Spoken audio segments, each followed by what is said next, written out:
Arga, seorang anak yatim piatu yang hidup sendiri di pinggiran desa, setelah kecelakaan tragis merenggut kedua orang tuanya, mewarisi sepetak ladang gersang yang nyaris tak bisa ditanami. Dalam perjuangan bertahan hidup, ia menemukan seekor harimau, betina yang sedang melahirkan di tengah hutan. Dengan penuh empati, Arga membantu proses kelahiran anak-anak harimau tersebut. Harimau itu, yang ternyata adalah makhluk penjaga alam, memberi Arga hadiah. Sepetak tanah ajaib yang bisa menumbuhkan apapun yang ia tanam. Namun ketika hidupnya mulai berubah dan ia jadi kaya, Arga sadar tanah itu membawa lebih dari sekadar berkah. Makhluk-makhluk mistis yang mengincar kekuatan tanah itu mulai muncul. Di tengah ancaman, Arga harus memilih, mempertahankan kekayaan atau mengorbankan segalanya demi keselamatan desa. Pagi itu, kabut tipis masih menggantung di antara pepohonan. Udara terasa dingin menusuk kulit, dan bau tanah lembab tercium samar dari balik jendela bambu rumah kecil itu. Di dalamnya, seorang anak lelaki duduk di depan perapian kecil, memeluk lututnya. Namanya Arga, 14 tahun, kurus, wajahnya keras, tapi matanya menyimpan duka yang dalam. Sudah 2 tahun sejak kedua orang tuanya meninggal dalam kecelakaan truk saat hendak menjual hasil panen ke kota. Sejak itu, Arga hidup sendiri. Tak ada sanak saudara, hanya rumah reot peninggalan ayahnya dan sepetak ladang kering yang nyaris tak bisa ditanami. Setiap pagi, Arga bangun lebih awal dari matahari. Ia menyapu halaman, menimba air dari sumur tua, lalu berjalan ke ladang. Tanah itu keras seperti batu, retak-retak karena kemarau yang panjang. Jagung yang ia tanam tumbuh pendek dan kurus, seperti tak punya semangat untuk hidup. Tapi Arga tak pernah menyerah. Ia tahu, hidup tak akan berubah kalau dia hanya duduk dan mengeluh.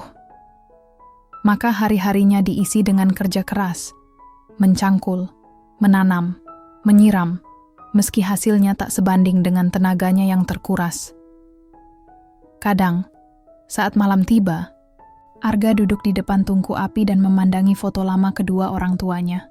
Ibunya tersenyum hangat, ayahnya memeluknya erat di foto itu. Dan setiap kali melihatnya, rasa rindu itu kembali menggigit. Tapi ia menahannya. Ia harus kuat. Kalau bukan dia, siapa lagi? Suatu siang, ketika matahari sedang ganas-ganasnya, Arga terduduk lelah di pinggir ladang. Bajunya basah oleh keringat, tangannya melepuh karena cangkul.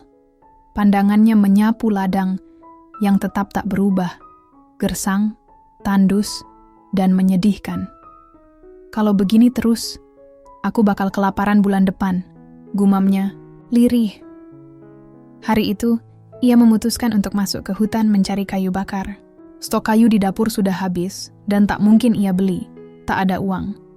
Hutan itu tak jauh, tapi banyak orang desa menghindarinya karena cerita-cerita aneh. Konon, di dalamnya ada harimau gaib, suara-suara tanpa wujud, dan jejak kaki yang muncul tanpa arah. Arga tak percaya penuh, tapi ia tetap waspada. Ia membawa parang kecil dan seutas tali. Langkahnya hati-hati menapaki tanah hutan yang lembab. Pepohonan tinggi menaungi langit, dan suara burung serta serangga membentuk orkestra alam yang aneh tapi menenangkan. Setelah berjalan sekitar setengah jam, Arga mulai mengumpulkan ranting dan batang kayu kering. Ia mengikatnya menjadi satu dan bersiap untuk pulang ketika suara itu terdengar, erangan. Bukan manusia, bukan pula suara binatang yang biasa ia dengar. Arga menajamkan telinganya, erangan lagi, lirih, berat. Seperti suara yang sedang menahan sakit luar biasa. Arga ragu. Tapi, rasa penasarannya lebih besar dari ketakutannya. Ia berjalan pelan, mengikuti suara itu. Semak-semak mulai rapat, dan tanah di sekitarnya basah seperti baru diguyur hujan. Lalu ia melihatnya. Seekor harimau betina. Besar, lorengnya keemasan, tubuhnya terbaring di tanah, menggeliat dalam kesakitan. Perutnya menggembung, dan dari bawah, tubuhnya mengalir darah. Harimau itu sedang melahirkan. Jantung Arga berdegup kencang. Harimau itu membuka mata, mata kuning yang bersinar. Mereka saling memandang. Arga harusnya lari, tapi langkahnya justru mendekat. "Tenang, aku nggak mau nyakitin kamu," bisiknya lirih. Lebih untuk menenangkan dirinya sendiri. Harimau itu meraung pelan, tubuhnya menggeliat. Arga melihat ada sesuatu yang bergerak dari bawah ekornya. Anak harimau. Tapi terjebak. Dan harimau betina itu kehabisan tenaga. Dengan gemetar Arga mengulurkan tangan. Ia tak tahu bagaimana cara membantu, tapi ia lakukan apa yang bisa. Ia menarik dengan hati-hati, membersihkan lendir dari wajah si anak harimau, lalu menggosok tubuh mungil itu dengan daunnya. 1, lalu 2, lalu 3 anak harimau lahir, satu persatu. Harimau betina itu mengeram lemah, lalu menjilati anak-anaknya dengan kasih. Matanya kembali menatap Arga, bukan dengan buas, tapi lembut. Hampir seperti, "Terima kasih." Arga mundur perlahan. Ia tak ingin mengganggu lebih lama. Tapi sebelum ia pergi, harimau itu mengangkat kepalanya dan mengaum sekali. Auman rendah tapi bergema. Hutan seperti ikut diam. Dan saat Arga menoleh untuk terakhir kalinya, ia merasa ada sesuatu yang berubah di dalam dirinya. Seperti ada bagian yang hilang dari hidupnya, kini perlahan-lahan kembali. Malam itu, Arga tak bisa tidur. Bukan karena takut, tapi karena kehangatan aneh yang memenuhi dadanya. Ia membantu makhluk yang katanya paling ditakuti di hutan, dan ia tak merasa menyesal. Ia merasa terhubung, seperti bagian dari alam yang lebih besar dari dirinya. Esok harinya, ia bangun dengan semangat baru. Ia menatap ladangnya yang tetap kering, tapi entah mengapa, ia merasa harapan mulai tumbuh, pelan-pelan. Keesokan harinya, langit mendung menggantung rendah. Aroma tanah basah menyeruak saat Arga membuka pintu rumah kecilnya. Udara pagi terasa lembab, dan burung-burung di kejauhan berkicau dengan nada yang entah kenapa terasa berbeda. Lebih pelan, lebih tenang. Arga berdiri di depan ladang dan menatap sepetak tanahnya. Masih kering, masih keras, tapi semangatnya tidak lagi serapuh kemarin. Entah kenapa, setelah pertemuannya dengan harimau kemarin, ada yang berubah di dalam hatinya. Ia merasa tidak sepenuhnya sendirian.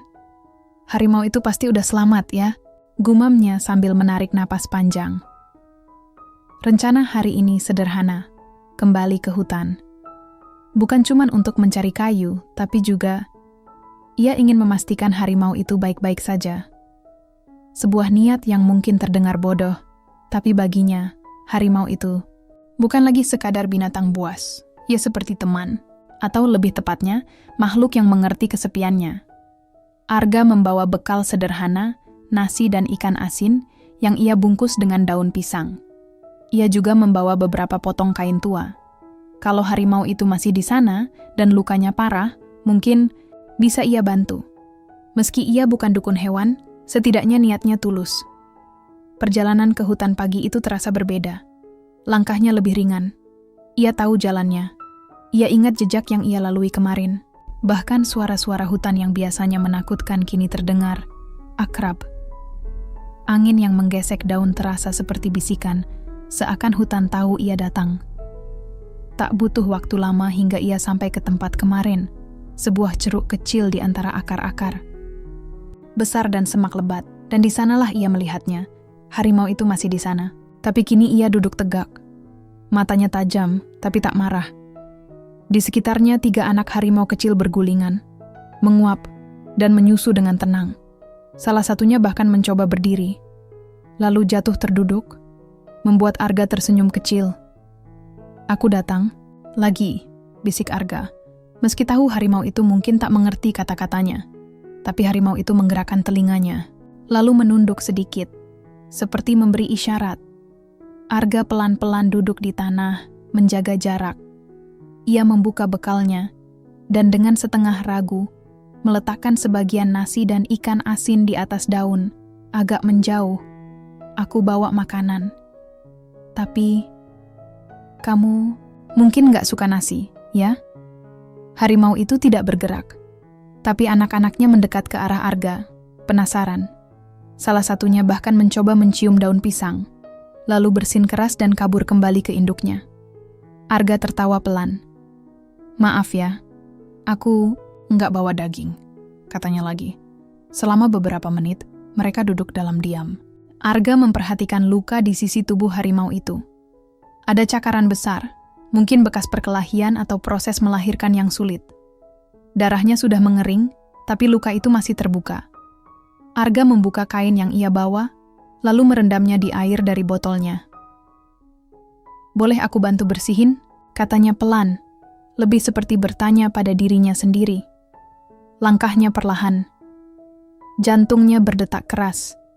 Tapi harimau itu tak bergerak. Ia hanya menatap, seakan menilai niat Arga. Dan ketika Arga menyentuhkan kain basah itu ke lukanya, harimau itu hanya mendengus kecil, tak menyerang, tak menghindar. Arga membersihkan luka itu semampunya. Ia tak tahu apakah ini benar atau salah, tapi ia hanya ingin harimau itu sembuh. Ia merasa punya hutang. Harimau itu membuatnya merasa hidup lagi. Kemarin, saat ia selesai, harimau itu berdiri. Perlahan, tegap, penuh wibawa. Ia menatap Arga lama sekali. Lalu, sesuatu yang tak bisa dijelaskan terjadi. Harimau itu mendekat, langkahnya tenang. Tidak tergesa, tidak mengancam. Dan ketika ia berada tepat di depan Arga, ia menundukkan kepalanya, menyentuhkan hidungnya ke tanah, lalu mengaum pelan, auman. Itu tak keras, tapi bergema di dalam dada Arga seperti lonceng raksasa. Bulu kuduknya meremang, tapi bukan karena takut, melainkan perasaan yang dalam. Seolah-olah harimau itu sedang mengatakan sesuatu. Lalu, harimau itu berbalik dan berjalan menjauh. Anak-anaknya mengikuti di belakang. Tapi sebelum masuk ke balik semak, ia menoleh sekali lagi. Pandangan itu dalam, kuning, penuh makna, seakan berkata, "Ikuti aku." Arga ragu, tapi ia berdiri dan mengikuti. Langkah harimau itu tidak cepat. Ia melintasi akar, batu, dan sungai kecil yang jernih. Hingga akhirnya mereka tiba di sebuah tempat yang belum pernah Arga lihat sebelumnya. Sebuah dataran kecil dikelilingi pohon tinggi dengan sebuah batu besar di tengah. Di depan batu itu, tanahnya berbeda, lebih lembut, lebih gelap warnanya. Dan dari celahnya tumbuh rerumputan yang sangat hijau, kontras sekali dengan tanah hutan lainnya. Harimau itu berdiri di sana, menatap Arga. Lalu dengan cakarnya, ia menggaruk tanah itu perlahan. Sekali, 2 kali, hingga tanahnya terbuka sedikit. Lalu ia pergi. Begitu saja, Arga berdiri terpaku. Tak tahu harus berpikir apa.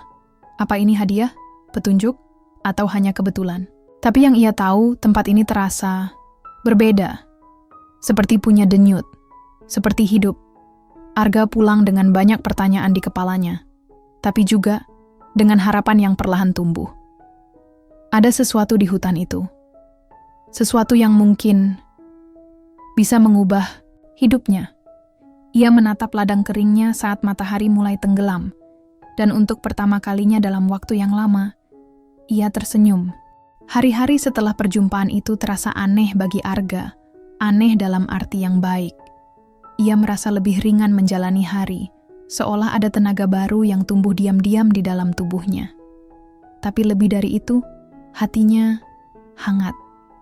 Ada rasa yang tidak bisa dijelaskan sejak ia bertemu harimau dan ditunjukkan tanah yang aneh di tengah hutan itu.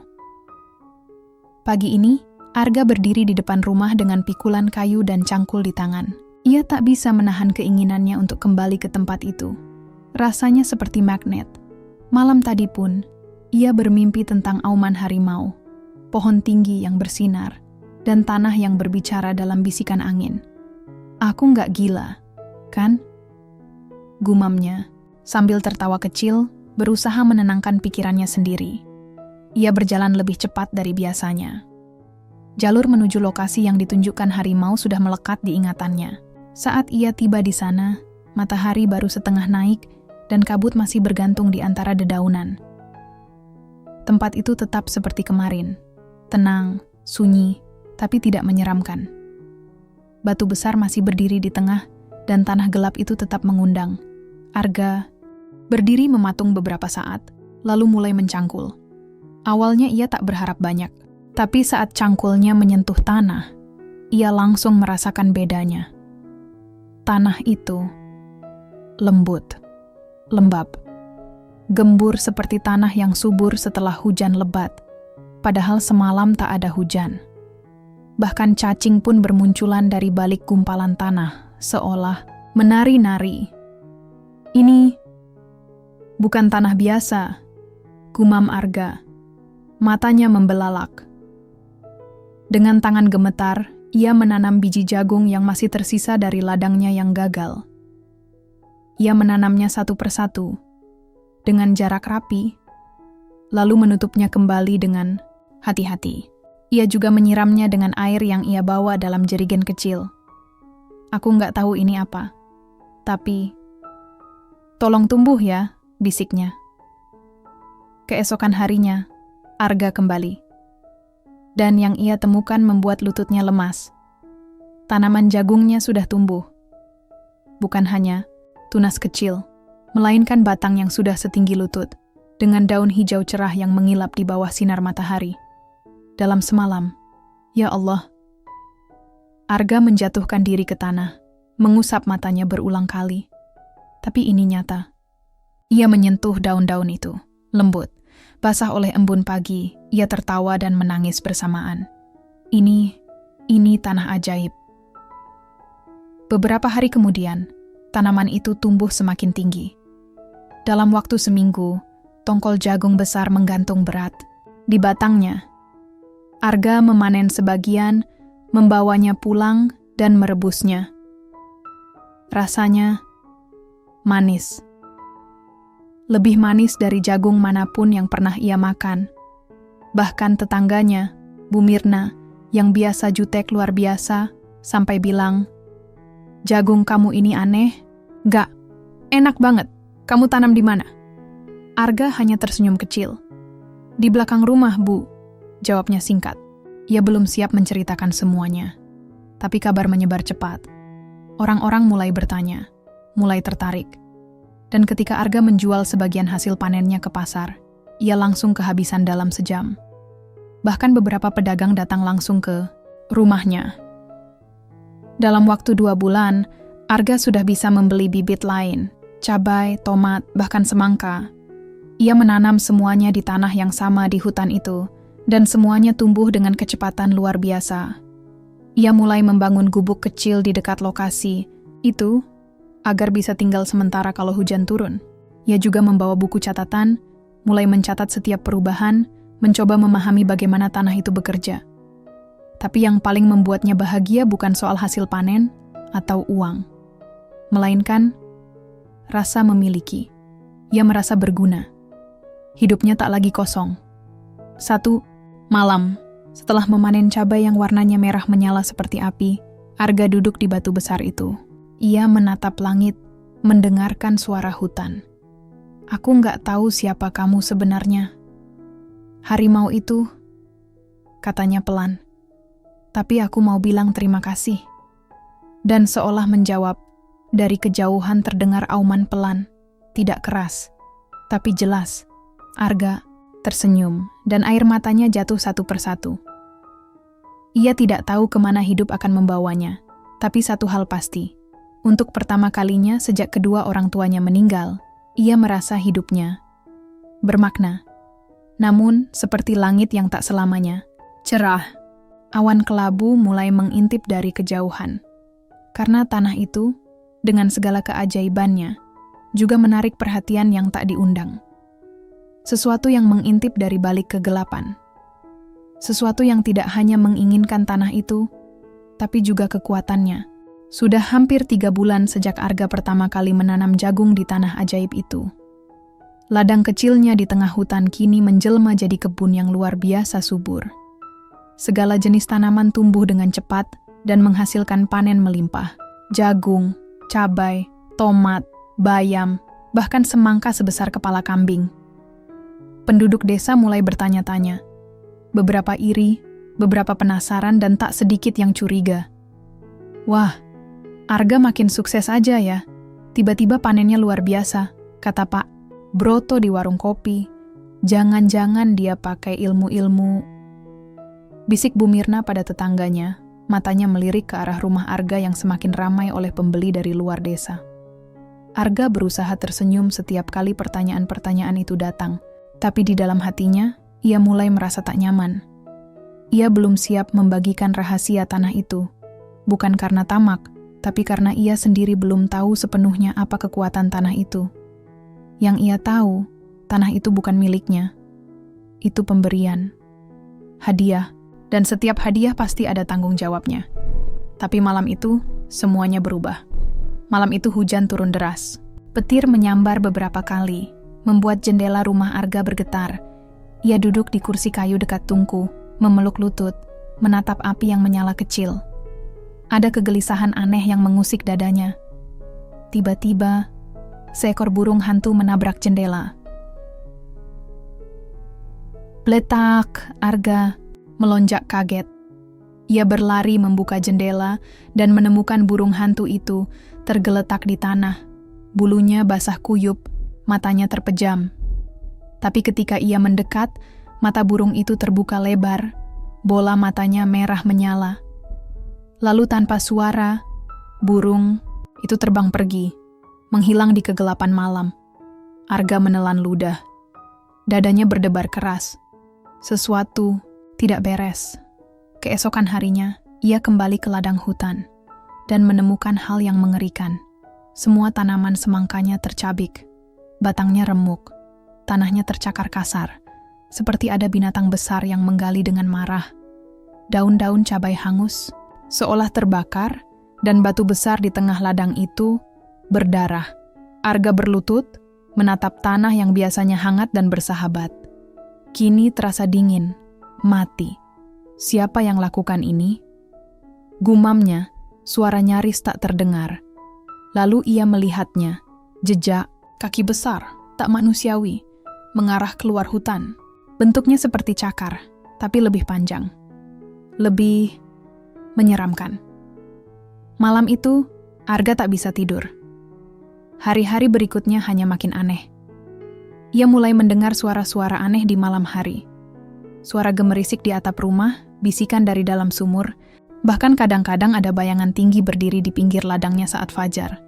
Dan suatu malam, ketika ia sedang duduk di gubuk kecil dekat ladang ajaib, ia merasa dilihat, bukan oleh harimau, tapi sesuatu yang lebih gelap.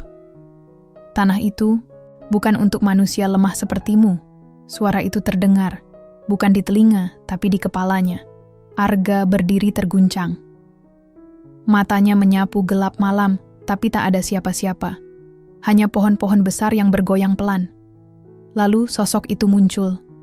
Bayangan, tinggi dengan tubuh hitam legam, matanya menyala seperti bara api. Di punggungnya tumbuh tanduk-tanduk kecil, dan suaranya berat seperti batu yang dihancurkan. Aku mencium kekuatan tanah itu, kekuatan lama yang seharusnya hanya dimiliki para penjaga alam.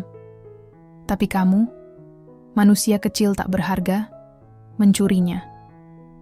Arga mundur perlahan, tubuhnya gemetar. Aku tidak mencuri. Aku hanya membantu harimau itu.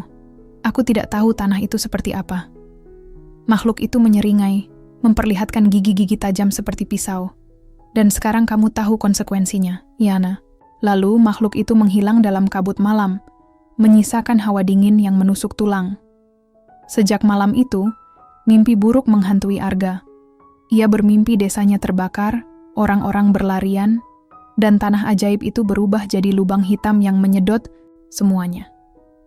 Ia terbangun dengan peluh dingin dan rasa bersalah yang menghantam. Ia tahu, waktunya menjaga rahasia itu sudah habis. Suatu pagi Pak Broto datang ke rumahnya dengan wajah panik. Arga, ladangku diserang. Tanamanku dicakar-cakar. Ada jejak aneh. Ini semua karena kamu, ya? Kamu bawa sesuatu dari hutan itu? Arga membeku. Beberapa warga lainnya berdatangan. Marah. Bingung. Takut. Dan Arga, yang selama ini hidup dalam diam, kini berdiri di hadapan mereka, merasa seperti seorang penjahat. Tanah itu bukan punyaku, katanya pelan, hampir seperti pengakuan dosa. Aku hanya mencoba bertahan hidup. Aku tidak tahu semua ini akan terjadi. Tapi sekarang terjadi, sahut Pak Broto. Dan kalau kamu nggak bisa jelaskan, kami semua bisa celaka. Warga bersiap mengusir Arga dari desa. Tapi sebelum itu terjadi, sebuah auman keras terdengar dari arah hutan. Semua terdiam. Auman itu menggema, dalam, dan penuh peringatan. Mereka semua menoleh ke arah suara itu. Dan saat itulah Arga tahu, harimau itu masih ada. Dan mungkin, ia adalah satu-satunya yang bisa membantunya menghadapi ancaman yang mulai merangkak keluar dari dalam tanah. Auman itu menggema panjang, membelah pagi yang masih berselimut kabut. Suara itu tak sekadar suara binatang buas, tapi mengandung sesuatu yang tak kasat mata. Getaran yang masuk ke tulang, menggigilkan jantung siapapun yang mendengarnya. Warga desa membeku.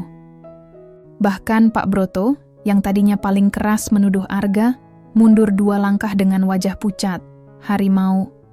Bisiknya, Arga tidak menunggu. Ia tahu auman itu adalah panggilan, peringatan, atau mungkin undangan. Ia berlari menembus hutan, melewati semak dan akar besar, menuju tanah ajaib yang pernah menyelamatkan hidupnya. Angin berhembus cepat, dedaunan bergetar seolah ikut gelisah. Langkahnya mantap, meski ketakutan menari-nari di dadanya. Dan di sana, di tengah tanah gelap yang kini mulai retak dan menghitam, ia melihatnya. Harimau itu. Bukan seperti waktu pertama kali ia melihatnya melahirkan.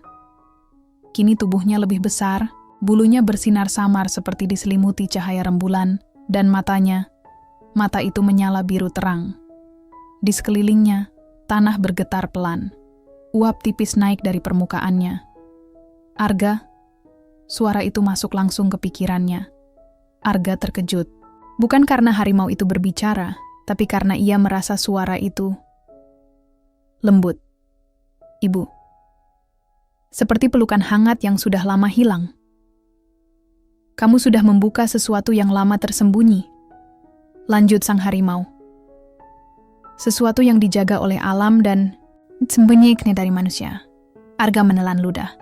Aku tidak tahu. Aku cuma ingin hidup. Aku tidak tahu tanah ini punya kekuatan sebesar itu. Harimau mendekat pelan, langkahnya tenang. Arga tidak bergerak, hanya menatap mata biru itu. Kamu menyelamatkanku, dan sebagai penjaga alam, aku memberimu bagian dari tanah leluhur. Tapi tanah itu hanya untuk mereka yang berhati bersih. Saat kamu menggunakannya dengan niat baik, alam ikut melindungi.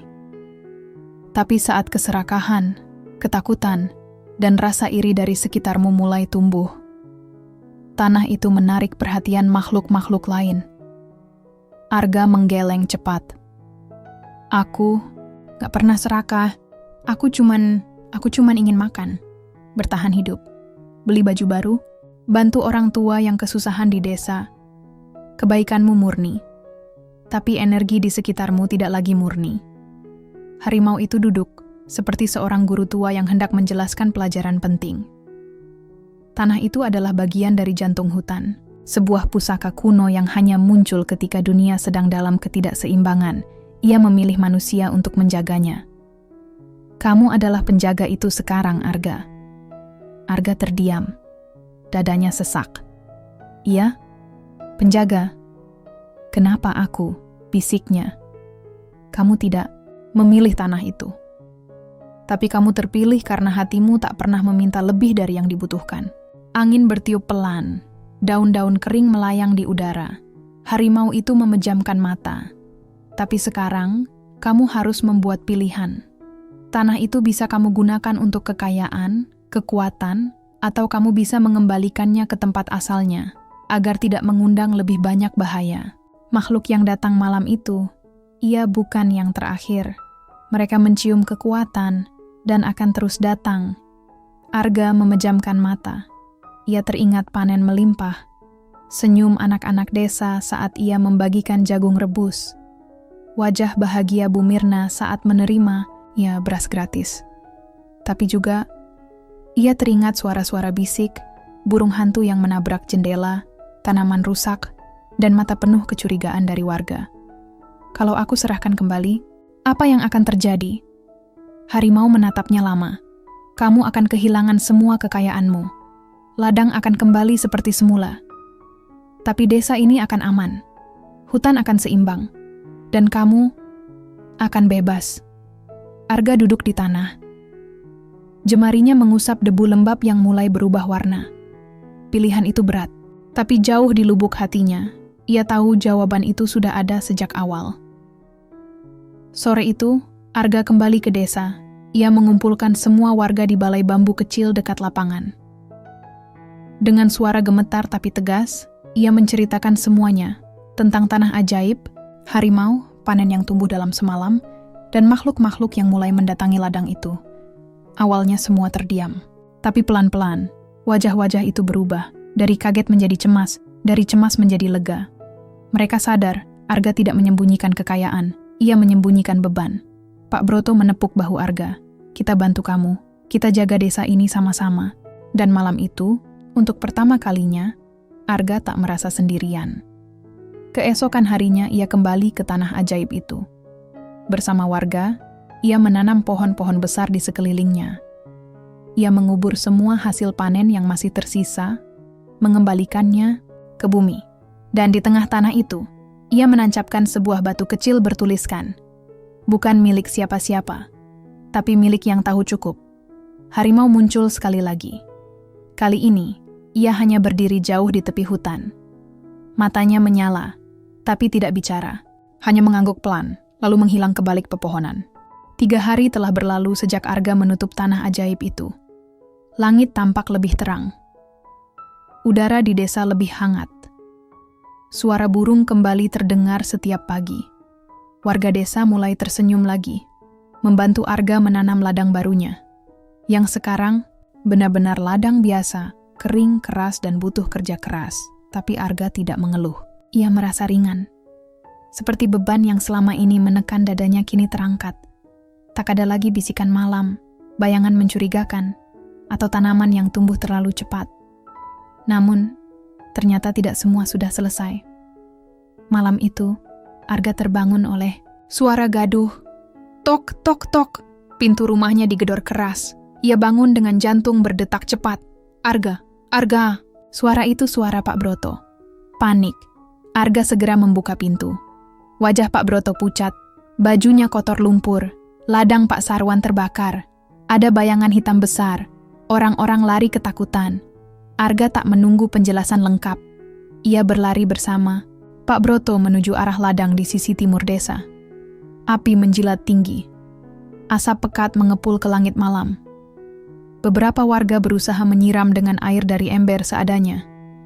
Dan di tengah api itu, tampak makhluk itu lagi, lebih besar, lebih kuat. Matanya merah menyala, tubuhnya menghitam seperti arang terbakar. Tapi yang membuat Arga menggigil bukan hanya wujudnya, melainkan kenyataan bahwa tanah ajaib itu sudah tidak aktif lagi.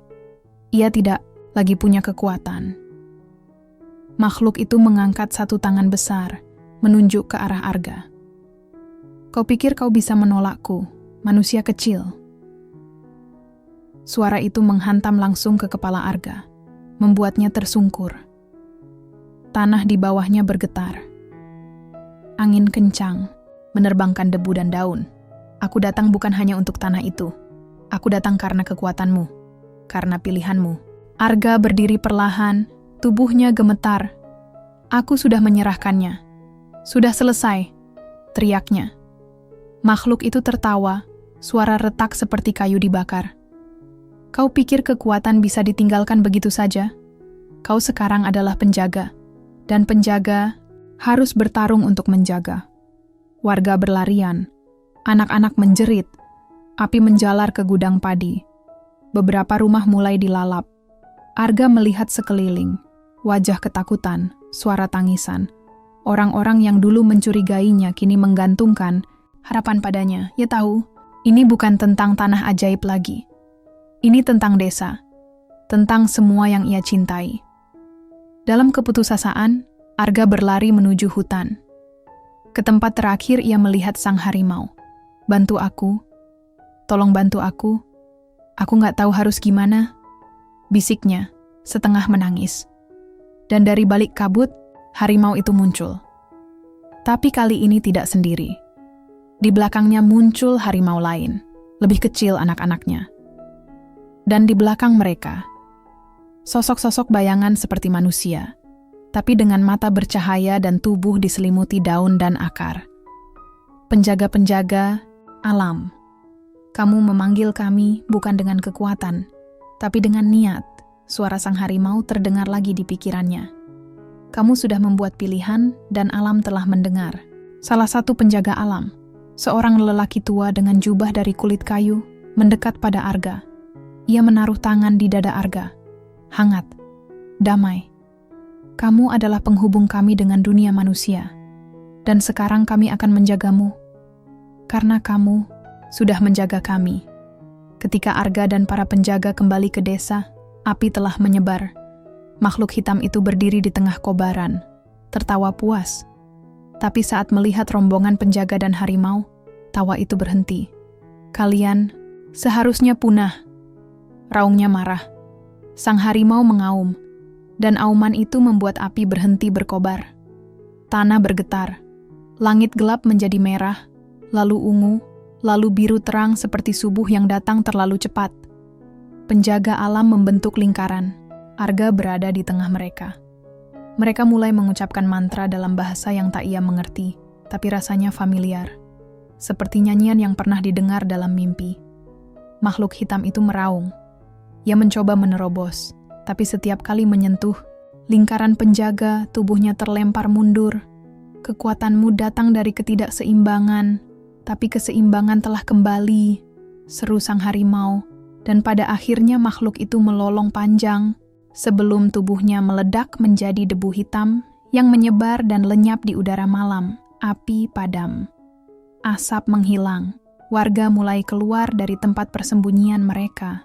Semuanya masih hidup. Arga berdiri di tengah lingkaran itu. Napas tersengal, wajahnya basah air mata. Salah satu penjaga alam mendekat, lalu berkata, "Kami akan kembali ke tempat kami, tapi kamu tetap penjaga, karena dunia selalu berubah. Dan yang bisa menjaganya adalah mereka yang memilih dengan hati." Lalu mereka semua menghilang, seperti kabut pagi yang perlahan lenyap di terpa matahari. Desa bangkit perlahan. Butuh waktu, banyak yang rusak. Tapi kepercayaan pada Arga kembali, bukan karena kekayaannya, tapi karena pengorbanannya. Ia tidak lagi punya tanah ajaib, tapi ia punya sesuatu yang jauh lebih besar, kepercayaan, persahabatan, dan koneksi dengan alam. Pagi itu, desa masih diselimuti embun. Matahari belum sepenuhnya muncul, tapi burung-burung sudah bernyanyi pelan di antara pepohonan. Desa kembali tenang, meski bekas luka masih terlihat di sana-sini. Atap rumah yang gosong, ladang yang hangus, pagar yang patah. Namun dari semua itu, ada satu hal yang tidak bisa dibakar api, tidak bisa disapu angin, dan tidak bisa dihancurkan oleh makhluk kegelapan: semangat. Arga berdiri di bekas ladang yang pernah menjadi tanah ajaib. Kini tanah itu tertutup rerumputan liar, seperti hutan kecil yang tumbuh diam-diam. Di tengahnya masih berdiri batu kecil bertuliskan, bukan milik siapa-siapa, tapi milik yang tahu cukup. Ia mengusap batu itu pelan. "Sudah selesai," bisiknya. Tapi ternyata belum. Malamnya, saat bulan menggantung rendah dan cahaya perak menari di dedaunan, Arga bermimpi. Dalam mimpi itu, ia kembali berada di hutan. Tapi hutan itu bukan sembarang hutan. Semuanya bercahaya, berkilau lembut, dan terasa hangat. Di tengah hutan, sang harimau menunggunya. Kali ini tidak sendiri, tapi bersama sosok yang membuat Arga tak bisa berkata-kata, ayah dan ibunya. Mereka tidak berbicara, hanya menatap Arga dengan senyum yang menenangkan. Mata ibunya seperti berkata, "Kami bangga padamu." Ayahnya mengangguk pelan, seolah berkata, "Kau sudah menjadi lelaki sejati." Arga berlutut. Air matanya mengalir deras. Harimau itu lalu maju selangkah. Ini hadiah terakhir dari alam. Dari tanah, tumbuh sebuah pohon kecil, bersinar lembut. Di daunnya, tergantung satu buah seperti delima, tapi berwarna emas. Jika kau memetik dan memakannya, kau akan diberi pilihan, kekayaan yang tak habis 7 turunan, atau kekuatan untuk menjadi penjaga abadi hutan dan desa ini. Arga menatap buah itu lama. Ia tahu, ini bukan hanya tentang dirinya. Ini tentang masa depan. Keesokan harinya, Arga terbangun dengan rasa campur aduk. Di tangan kanannya, ada bekas lengkung kecil, seperti sisa memegang sesuatu dari mimpi. Ia tahu itu nyata. Tapi, ia juga tahu, jawaban dari pilihan itu ada dalam hidup yang dijalaninya, bukan dalam mimpi. Hari-hari berlalu. Arga kembali menanam dengan warga desa. Mereka menanam bukan untuk panen ajaib, tapi untuk harapan.